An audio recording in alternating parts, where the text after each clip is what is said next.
Hi, this is Dr. Kimberley Linert, author of Visualizing Happiness in Every Area of Your Life and host of this podcast, Incredible Life Creator. And today I have with me Scott Grace.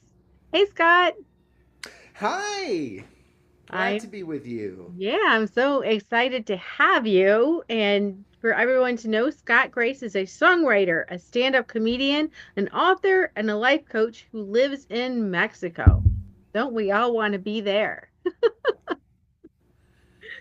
So, tell us about you. Well, that's a loaded question. Do you have 3 hours, 4 hours? I would say, well, let me tell the listeners that just about 3 minutes ago, I asked Kimberly what the purpose of the podcast is, and she said it's like to introduce people to a lot of possibilities and help people find a sense of purpose in their life. And so I started thinking about the different milestones in my life which opened me up to a sense of purpose. And if I'm going to share any backstory or history, let's zero in on that. So I went to college because that's what people do. And my parents were big on education. After 2 years, I was introduced to something called A Course in Miracles, and I did a weekend workshop that just so changed my perspectives and my life. And I came back and I couldn't hack it anymore. I didn't have any. There was no meaning in going to school doing the traditional thing. I didn't know what I was going to say yes to, but I knew this was a no. And I remember calling my parents up and saying, I can't do this anymore. And they said, wow, you're ruining your life. my biggest fears. And I got an apartment in New York City, and I started selling laundry bags on the streets, and somehow I made enough money to pay the rent and to take voice lessons. I was writing songs. I was just opening up in so many different ways, and I want to tell you a little piece of my story. So I made two cassettes of my music, and I was really hoping that they would catch on, and they didn't. And at a certain point, I was having a confidence crisis. I decided to go back to college. So I went to Queens College, and I was sitting in my first day of classes, and I was sitting in what was, I thought, going to be my favorite class, the one that I was taking not to gather credits and graduate, but just the dessert, and it was creative writing. Well, I was sitting in the classroom, and this energy, like a volcano, started to surface and spill over. And if it had words, it would have said, "Get out! This is not your classroom. This is not your curriculum," as the teacher was outlining what we were going to be studying. "Get out!" And I was like, okay. So I went and I got a 75% refund for my tuition. And I went home and I called my parents and told them I was a college dropout for the second time. Oh, no. And it was a dark night. It was a Yeah. dark night for several weeks. And then what happened was I was in meditation and I saw a steady stream of pictures in my head of all my heroes and all of the challenges they faced that helped them build character and learn to say yes and trust themselves. And so we're talking about Nelson Mandela, or Gandhi, Martin Luther King, many others. And I started to write a song that I'm not going to play you the whole song, but I'll play you a little taste of it that got me out of my funk. And it was the chorus is follow, follow, follow your heart. Find the still small voice inside. Follow your heart to the fountain of truth.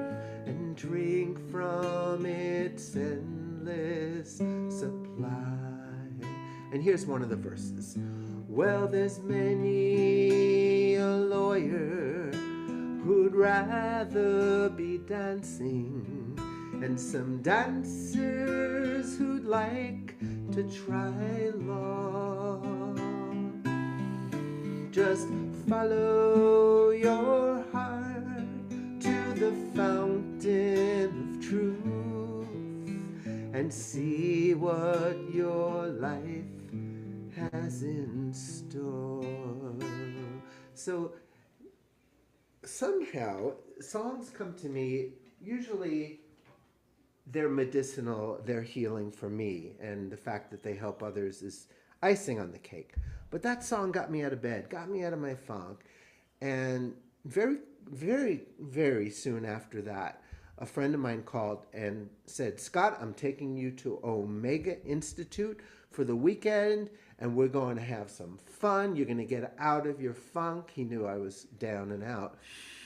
And he said, be ready. I'm picking you up in 20 minutes. So I was ready, and we drove 2 hours to Omega Institute, and we got out of the car, and the first thing we see is Dr. Bernie Siegel, who's walking with his wife, Bobby. They're taking a break. They're there for a weekend work. We had no idea.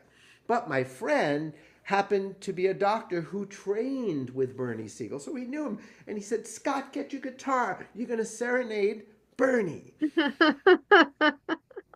And so I did, and then he said, that was great. Would you be kind enough to come to my group tomorrow morning at 10 o'clock? We'll be taking a break at that time. I would love for you to sing that song, and maybe one or two others. So I did, and somebody took my card and gave it to somebody who began to hire me for these network chiropractic weekends. And within 2 years, I had traveled like Puerto Rico and Mount Shasta. I was an East Coast boy, and I was getting Sedona. I was getting everywhere. And I built up enough good vibes and an email list and all these things that at that time I was able to move to California and never do anything for money that I didn't really want to do again. So that's kind of part of the journey that I wrote about in my first book, Teach Me How to Love. Yeah, Yeah, pretty cool. that is really, really cool. And, when you were talking about that, the word that keeps coming up to me is trust. And so many times we're afraid to move forward. We're just stuck. We don't always trust what we're feeling. Yeah, I agree. And I,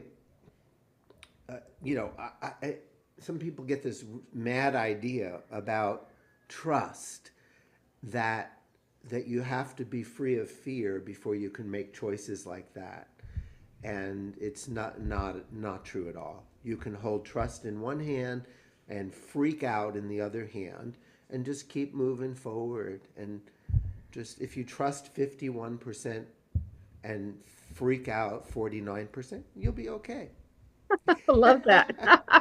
That doesn't mean you won't make mistakes, because that's how we learn and that's how we mature. So it's not like you're guaranteed to have a smooth road. But it's a magical life, and you miss the magic when you play it safe. Exactly. And I've said this before on the podcast. All the excitement is in um your outlying zone, your where it's uncomfortable. That's where all the excitement is. It's walking out into the unknown that's exciting, but that's the part where there's the freak out while you're stepping out. Yeah. There's uh, there are two words that are very related. One of them is terrific, and the other is terrifying. Terror, whatever it means, I don't know. I haven't looked it up, but I know that the difference between terrifying and terrific is just add oxygen. When you breathe deeply, the contraction we call fear begins to turn into excitement. And so oxygen is a big part of it. And breathing is a way of saying yes. Okay, even though I'm freaking out, I say yes to moving forward. I say yes to my dreams. It's Yes. a it's a song title, one of my songs. Actually, Bernie Siegel, um, he heard the song and he said, "Scott, that's got to be on the radio." He really loved this song, um, and I wrote it after I did a fire walk. You know what the fire walk is? Not very popular anymore, but when I was a kid, when I was in my 20s and 30s, people were doing walking on hot coals Mhm. and getting into a trance state. Tony Robbins was big on this. He still is. And discovering that they could really do anything. We can do anything. And walking on hot coals and not getting burned, it's an amazing experience. So, anyway, here I was, just getting off the coals, and this song came to me. Twinkle, twinkle, little star, do you know how great you are? Have you been pretending not to know? Fear has been your friend and guide, telling you you must hide. But now your heart is heeding a new call, and the sky is not the limit if the stars are your desire. Just put your whole self in it as you step out on the path of fire. Say yes to your dreams. Say yes to your dreams. Say yes to your dreams. Say yes to your dreams. Say yes. In your heart there lies a seed, and everything you truly need is given you to grow your vision higher. And the only thing that burns we find are the bridges that we leave behind as we step out on the path and walk the fire. Whoa, whoa, God has dreams for you. God sees all that you can be. And if God believes in you, who are you to disagree? Say yes to your dreams. Say yes to your dreams. Say yeah to your dreams. Say yes to your dreams. Say yes. Now here comes the crucial line. The mind says you're not ready for change, and your heart says, follow me. The choice before you is always the same. You can play it safe, or you can choose to be free. And the sky, and it goes on. I don't want to play the whole thing, but that's the gist of it. I bounced my microphone. I hope it still was hearable. I could still hear you. Oh, good. Okay. All right. So, yeah, I like the words yes. So we say yes when we're inviting, when we're accepting, when we're going forward. Mm. And we need to choose which yeses we say yes to and which things we say no to so that our life is full of the yeses that we want and not the yeses that we don't. And I find that sometimes in my life, and maybe other people feel this way, sometimes I'm saying yes to things that I don't really want or I don't want to do, but I'm doing it to please someone, or I'm doing it Mm-hmm. Mm-hmm. to be just to be helpful. And it's like, okay, do I really want that? How am I going to spend my time? So when you're going forward and you're looking for that dream, that thing that you want, how do you create that so that that yes fills up a big spot in your life? Mm. Well, I think what you're talking about is how to develop yourself to the point where you're willing to say no to what drains you, uh, to maybe even relationships, even with relatives that just suck you dry. If you're here to be a content creator, to do something new, to do something different, to go where nobody in your family has gone before, and you feel it brewing in you, just something that wants to take you out of your comfort zone and maybe out of the arena of approval and respect and understanding that you would love to have, ideally, from your blood family, from your friends, from your mate.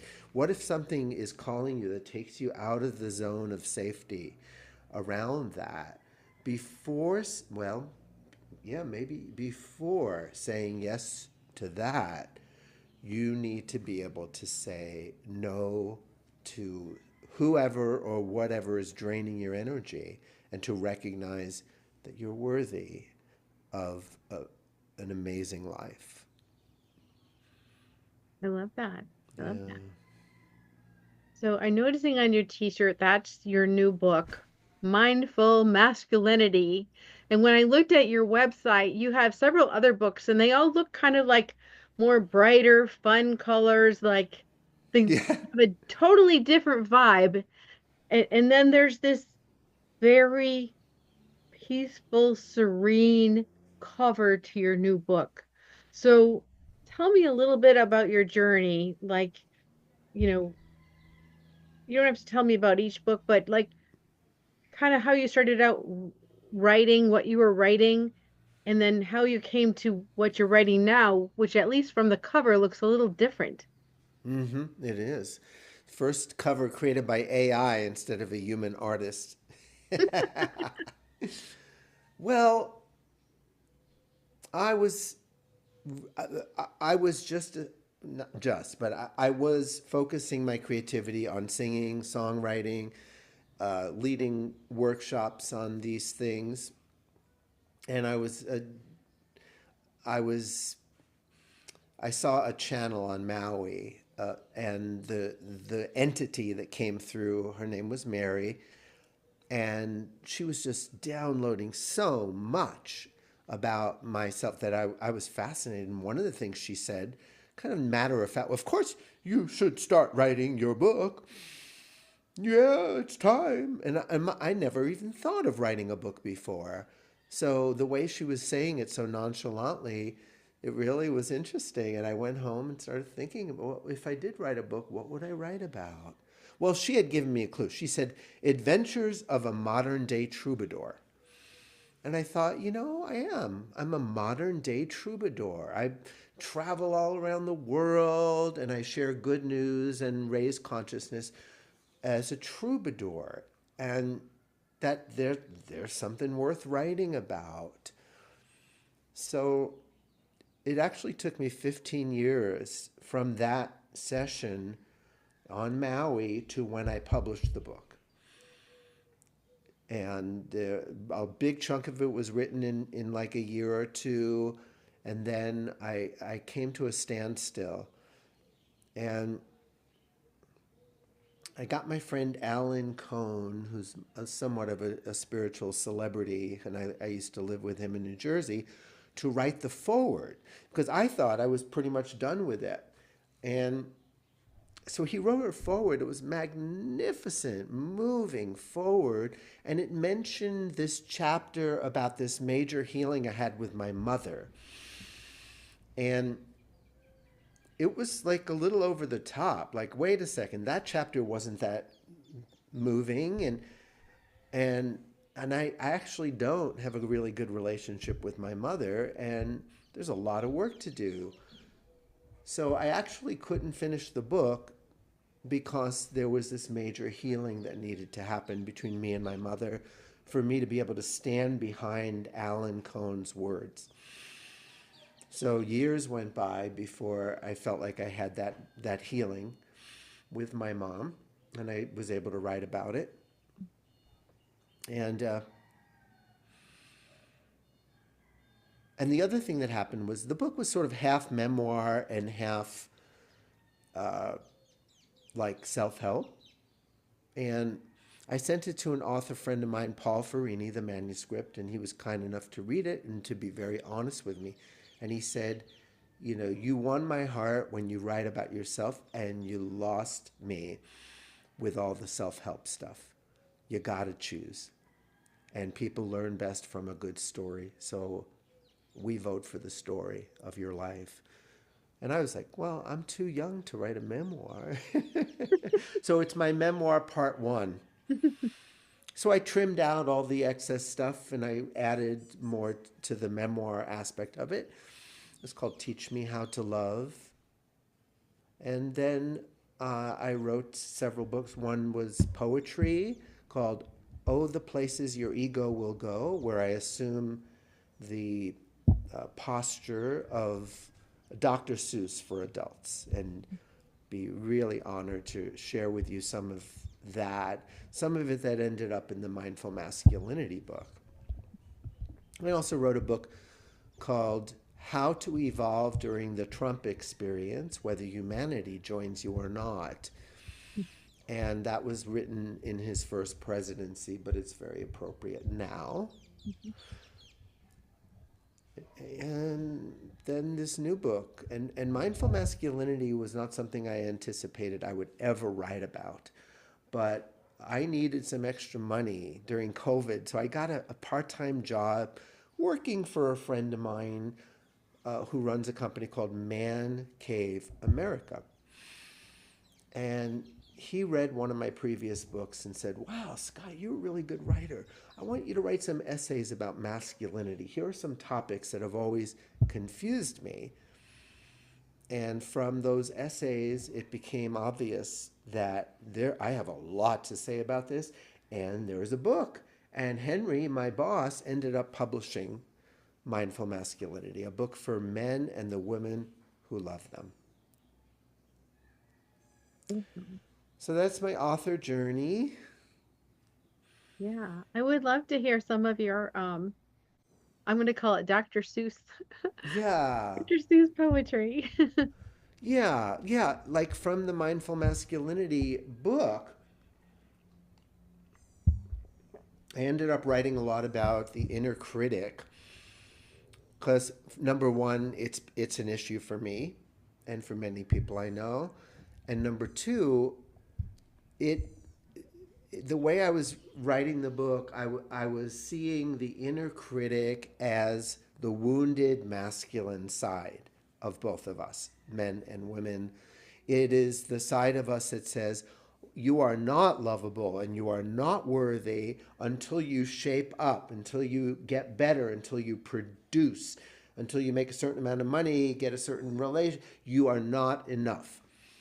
So once anyone, and I write about men, but women relate to it, once anyone accepts the notion that they're not enough as they are, then the inner critic is born to try to help them get over the hump and become enough, adequate, worthy, lovable through external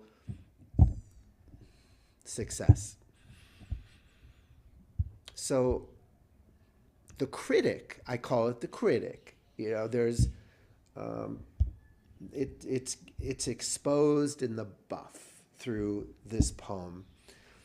So the critic will travel with you on this earth and be your companion for worse or worse. It pretends it's your friend, your bestest amigo. And it pours on the guilt that's the beverage of ego. It's there to protect you, to help you feel strong. So it has to remind you you're doing it wrong. You're weak and you're lazy and you don't have a clue. That's your drill sergeant critic trying to motivate you. The critic wants you to be all you can be. So it gives you these pep talks all day and for free. Oh, the places you'll go and the guilt trips you'll travel. As the ego plays judge and bangs down on its gavel. But you always can get some relief from your shame by projecting it onto the others you'll blame. For that is the critic at its beastiest best. It nurses its grievances close to its chest. Republicans, liberals, your parents, your ex. The world is just teeming with folks to correct. If only these fools could conform to your ways, you could get on with life without further delays. The critic loves finding new gripes to complain about, turns molehills to mountains of yikes to feel pain about. Sometimes the critic's stuff gets you so stuffy, you come down with a cold or an ouchie, more roughy. But there's no time for rest, so get up out of bed. If you're just here and now, you will not get ahead. Your to-do list must buzz like the bees when they're busying. Keep filling those days till they're endlessly dizzying. Oh, the places you'll go and the people you'll see, all through the lens of what's in it for me? Because the critic believes there is something it lacks, and until it is found, it won't let you relax. Perhaps you'll find it in the next one you date. True love at first sight with a soul kind of mate. The romance is hot till the climate turns cold. 'Cause when egos combine, they do not make a whole. It's great till the love gets obscured by control. 'Cause when egos collide, they do not make a whole. So your critic moves on, ever constantly striving, addicted to seeking, afraid of arriving, traveling fast at the speed of surviving, with fear in the driver's seat, doing the driving. Another 5 minutes. I think this is the best thing we could be doing. So let's finish the poem. Okay. Or perhaps you are on the fast track of success, constantly driven to be great, better, best. You're a mover, a shaker, a big-time achiever. You're a real self-made man, a dazzling diva. You're rich and you're famous and you make quite a splash. You're on top of the world and you're rolling in cash. Oh, you drive the right car and you've married the right spouse. Today, lunch with Oprah. Tomorrow, the White House. But at night, insecurity pays you a call. 'Cause you know any time that you could lose it all. Your shrink says to rest. Your spouse sure agrees. Your doctor says, ulcers, take 14 of these. You know you should slow it down sooner or later, but your foot is just glued to the accelerator. Your critic consoles. Well, at least you're successful. It's a sign of success to be constantly stressful. You've made it to prime time and everyone loves you. But your self-esteem's based on what others think of you. And opinions can change in the blink of an eye, which is why you need meds just to sleep and get by. One day, when you've failed and succeeded enough, you witness the critic exposed in the buff, and you realize behind all its protective clothing, the critic's been hiding a state of self loathing. And beyond that, you realize the biggest of deals. You've dreamt up the critic, it's not even real. So, for richer, for poorer, in all kinds of health, you make a commitment to loving yourself. You release the projections you placed upon others and find, through forgiveness, that peace is discovered.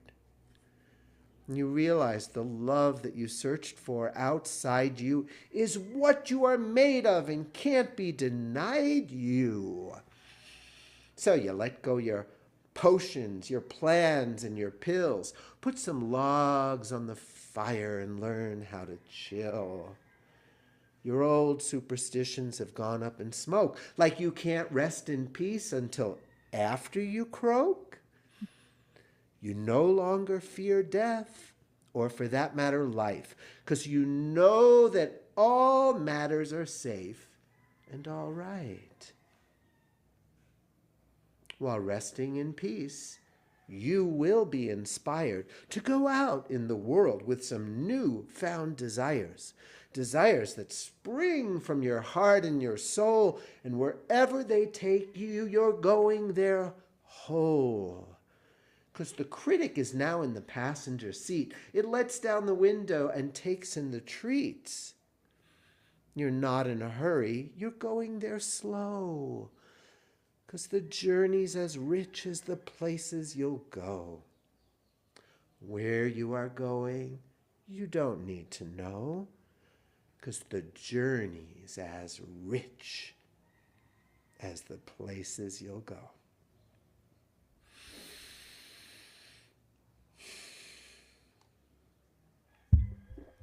That is so on track. So on track that I don't know if everyone deals with this, but I know a lot of people do, where we're chasing that thing and then we think when we catch it or get it or have it that we're going to feel satisfied, we're going to feel happy, we're going to feel content, we're going to feel loved. And the thing is, we never figure out what it is and we never catch it. Or we do figure out what it is and we catch it and it doesn't make us happy. It makes us more stressful and more empty inside, more aware.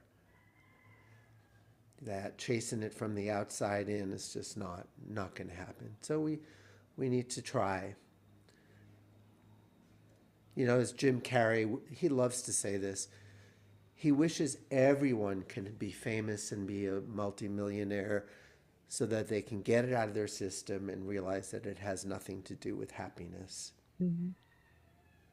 You know, it is maybe one of the fastest ways to get to the realization that there's nothing outside of us that could save us or help us along, is to just get everything you think you want. Boom. Get it all over with. So, just more of a personal question. Mm-hmm. How do you, when you wake up in the morning or throughout your day, how do you put yourself in that place where you want to be and how you want to feel and ignoring that critic? Mm. There's so many tools and possibilities. I I do want to confess that sometimes I'm doing battle with the critic, um, and not winning. You know, I have my off days. But the things that help me along, I do something called tapping, and I release the critic, and I open up to self loving affirmations and stuff. That's been quite helpful. Sometimes I'll journal the critic, and get it out of my system, and then I write a letter to myself from love. This is something Elizabeth Gilbert, does and recommends to just write a love letter to yourself every day. So I do that. I get stuff done. That always helps me release any inner criticism. Yeah, those are my tools. Laughter, refusing to take myself all that seriously, and that's an acquired taste. That is not something there's trauma behind self criticism and self hatred. And so I don't like to make it sound like, oh, just do a few things and you'll turn it around. For many of us, that's a lesson of a lifetime, how to learn to love ourselves and appreciate who we are. Mhm. Yeah. So I know there's some people that would love to get your books, connect with you in some way. How do they find you? Oh, God. Well, the internet makes it easy, doesn't it? ScottSongs.com, my website to sign up and get my newsletters. That's Scott, SCOTTSONGS.com. Look me up on Amazon to see my 4 books, or actually, they're on my website. So that's a place you can go. But Scott K. Grace is my Facebook, my middle initial K. And then just look me up on YouTube. There's a billion, gazillion videos in which I share both the spiritual Dr. Seuss and the tapping that I do and little segments of my coaching sessions from people who are kind enough to let me record. So it's all there. Website's a good place to start. Well, thank you. So now I have another personal question. What gives you the most happiness and fulfillment in your life at this point? Being where you are, Kimberly, your background looks gorgeous. Thank you. Yeah. Uh, are you somewhere or is that a screen? It's just a screen, but I love the beach, so I keep this screen. So say yes to your screen, huh? Yes. Um, what brings me the most joy? Balance, great, delicious food, friends, hugs, playing music. Uh, there's 2 different sides of my love for music. One of them is the the ministry, doing songs to uplift people, and the other is just pure fun, learning songs that I was just in love with in childhood and early adulthood, or are in love with now. And I have like 300-400 songs that I can play. I'm like a jukebox. So I walk around my little town of Ahihic and I have my guitar and I just ask people, "What's your favorite band, or your favorite song, or your favorite decade?" And then I just love being able to play other people's songs. So that's, and then I play pickleball and tennis, and moving my body is definitely part of my joy. Dancing. Yeah. I can It go sounds on like and on, fun. but Yeah. we don't want to take you away from the beach, Kimberly. All right. Thank you. Well, and thank you for being on the podcast today. And you're so, I don't know what the word is, but inspiring, but um, like healing because so many people deal with, your Dr. Seuss poem and then at the beginning where you're singing about your dream and so many people have just left their dream on the sidewalk and kept walking Mm, it's time to pick it up and take it with you. mm. Yeah, I agree. So, but I do have one last question for you. Hit me with your best shot. Okay. What is your best advice on living an incredible, amazing life?